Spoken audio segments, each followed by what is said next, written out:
Good evening friends, आप सभी का श्री कृष्णा क्लासेस कादीपुर के यूट्यूब चैनल पर हार्दिक स्वागत है। आज हम आप सबके बीच में संविधान के टॉप 20 प्रश्नों को डिस्कस करेंगे। बहुत ही इंपॉर्टेंट प्रश्न है, पूरा वीडियो ध्यान से देखिएगा। निश्चित तौर पे आपको इससे बहुत कुछ सीखने को मिलेगा।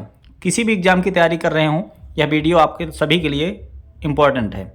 चलिए शुरू करते हैं। भारत के राष्ट्रपति को पद से हटाने के लिए संसद द्वारा कौन सा प्रस्ताव पारित किया जाता है? तो ऑप्शन ए है कटौती प्रस्ताव, बी है प्रतिबंध प्रस्ताव, सी है अविश्वास प्रस्ताव, डी है महाभियोग। तो भारत के राष्ट्रपति को उसके पद से हटाने के लिए अनुच्छेद 61 के तहत महाभियोग प्रस्ताव पारित किया जाता है। ठीक है। अविश्वास प्रस्ताव जो पारित किया जाता है या किसी भी सरकार के खिलाफ बहुमत ना होने पर संशय की स्थिति में अविश्वास प्रस्ताव सरकार के खिलाफ पारित किया जाता है। तो इसको आपको जानते रहेगा। महाभियोग प्रस्ताव अनुच्छेद 61 में है, जो कि राष्ट्रपति के लिए उसके पद से हटाने के लिए लाया जाता है, और इसके लिए महाभियोग लाने के 14 दिन पूर्व सूचना देना अनिवार्य होता है। अगला प्रश्न देखते हैं। भारतीय संविधान के किस अनुच्छेद में शोषण के विरुद्ध मौलिक अधिकारों का प्रावधान किया गया है? तो भारत के संविधान के भाग 3 में, जो कि मौलिक अधिकार है, अनुच्छेद 23 और 24 में शोषण के विरुद्ध अधिकार का प्रावधान किया गया है। 23 में जो है आपका है कि बलात् श्रम, किसी से जबरन कार्य नहीं करवा सकते हैं, किसी का देह व्यापार नहीं कर सकते हैं। 24 में जो है, 24 में है कि किसी भी बच्चे को, अगर 14 वर्ष से कम उम्र का बालक है, तो उससे जो है किसी कारखाने में या जोखिम भरे कार्य में नहीं लगाया जा सकता है। अगला प्रश्न देखते हैं। निम्नलिखित में से किस परिस्थिति में भारत में स्वतंत्रता के मौलिक अधिकार को कम किया जाता है? ठीक है, को कम किया जाता है यहाँ पर होगा। तो राज्य का आपातकाल, महामारी आपातकाल, राष्ट्रीय आपातकाल, वित्तीय आपातकाल। तो राष्ट्रीय आपात की स्थिति में अगर देश में राष्ट्रीय आपातकाल लग गया है तो वहाँ पर मौलिक अधिकारों को निलंबित कर दिया जाता है। अगला प्रश्न देखते हैं। भारत का संविधान 26 जनवरी 1950 को लागू हुआ था। किस अधिनियम या शासकीय दस्तावेज ने इसे प्रतिस्थापित किया? तो यहाँ पर भारत शासन अधिनियम 1935 ने इसको प्रतिस्थापित किया है। 26 जनवरी 1950 को इसे भारतीय संविधान को लागू किया गया था। अपनाया कब गया था? 26 नवंबर 1949 को जो है अपनाया गया था। 26 नवंबर 1949 को। बनने में कितना समय लगा? 2 वर्ष 11 माह 18 दिन। रेगुलेटिंग एक्ट कब आया था? 1773 में वारेन हेस्टिंग्स के समय में आया था रेगुलेटिंग एक्ट। इसी एक्ट के तहत जो है कलकत्ता, बॉम्बे और मद्रास हाई कोर्ट की स्थापना की गई थी। अगला प्रश्न देखते हैं। भारत के संविधान के निम्नलिखित प्रावधानों में से कौन सा प्रावधान संसद के साधारण बहुमत द्वारा संशोधित किया जा सकता है? संसद में गणपूर्ति, मौलिक अधिकार, राष्ट्रपति का निर्वाचन और उसकी प्रक्रिया, 7वीं अनुसूची की कोई भी सूची। तो यहाँ पर हो जाएगा आपका राष्ट्रपति का निर्वाचन और उसकी प्रक्रिया। यहाँ पर इसका सही जवाब हो जाएगा संसद की गणपूर्ति। ठीक है, यहाँ पर सी ऑप्शन नहीं होगा बल्कि ए ऑप्शन हो जाएगा। संसद की गणपूर्ति जो है साधारण बहुमत द्वारा जो है इसको संशोधित किया जा सकता है, जिसको हम कोरम व्यवस्था भी कहा जाता है। यदि जो है इसमें किसी भी कार्य को करना होता है तो सबसे पहले सदस्यों की उपस्थिति अनिवार्य होती है, जिसमें से 1/10 सदस्यों का होना अनिवार्य होता है। तो संसद में गणपूर्ति हो जाएगा। ये ऑप्शन गलत है, सी वाला ऑप्शन ए सही है। अगला प्रश्न देखते हैं। भारतीय संविधान के अनुच्छेद 123 के तहत अध्यादेश की घोषणा करने की शक्ति निम्नलिखित में से किसके पास होती है? अध्यादेश जारी करने की शक्ति जो होती है लोकसभा अध्यक्ष, भारत के राष्ट्रपति, राज्यसभा के सभापति, भारत के महान्यायवादी। तो अध्यादेश जारी करने की शक्ति जो होती है अनुच्छेद 123 के तहत भारत के राष्ट्रपति के द्वारा होती है। भारत के राष्ट्रपति को अध्यादेश जारी करने की शक्ति है, वह अध्यादेश ला करके तत्काल में कोई भी कानून बना सकता है। अगला प्रश्न देखते हैं।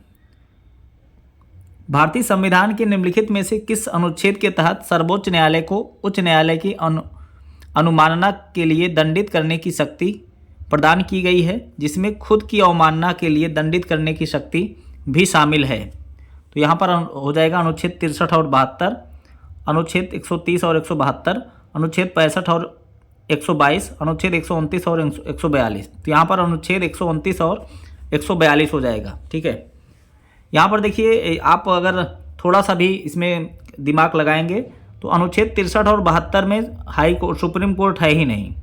130 ये 172 में सुप्रीम कोर्ट नहीं है, 65 में सुप्रीम कोर्ट नहीं है।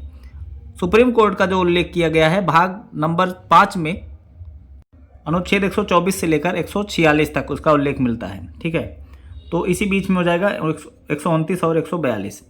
ठीक है, 129 में सर्वोच्च न्यायालय का अभिलेख न्यायालय है और 142 में जो है किसी भी व्यक्ति की अवमानना की जांच करने के लिए दंडित करने का प्रावधान किया गया है। अगला प्रश्न देखते हैं। चुनाव के समय राजनीतिक दलों और चुनाव लड़ने वाले उम्मीदवार द्वारा अनुपालित किए जाने वाले मानदंडों और दिशा निर्देशों का संकलन कहलाता है। तो यहाँ पर हो जाएगा आचार संहिता। चुनाव के समय में निर्वाचन आयोग के द्वारा आचार संहिता लागू की जाती है।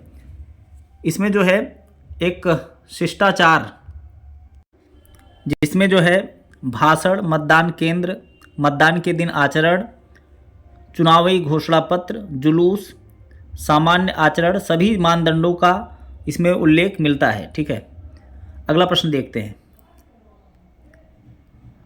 भारतीय संविधान में कितने मूल अधिकार और मौलिक कर्तव्य निर्धारित किए गए हैं?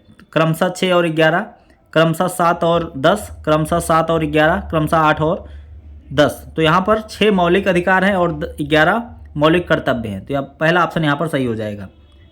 अगला प्रश्न देखते हैं। भारतीय संविधान का 74वां संविधान संशोधन 1992 निम्नलिखित में से किससे संबंधित है? तो 74वां संविधान संशोधन 1992 नगर पालिका से संबंधित है और 73वां जो है ग्राम पंचायत से संबंधित है। ठीक है, तो यहाँ पर 74वां संविधान संशोधन नगर पालिका से संबंधित है। अगला प्रश्न देखते हैं। भारतीय संविधान के किस भाग में राष्ट्रपति के चुनाव से संबंधित नियमों का वर्णन किया गया है? तो राष्ट्रपति के बारे में भाग 5 में उल्लेख है। ठीक है, भाग 5 में उल्लेख है राष्ट्रपति के बारे में चुनाव से संबंधित प्रावधान। अगला प्रश्न देखते हैं।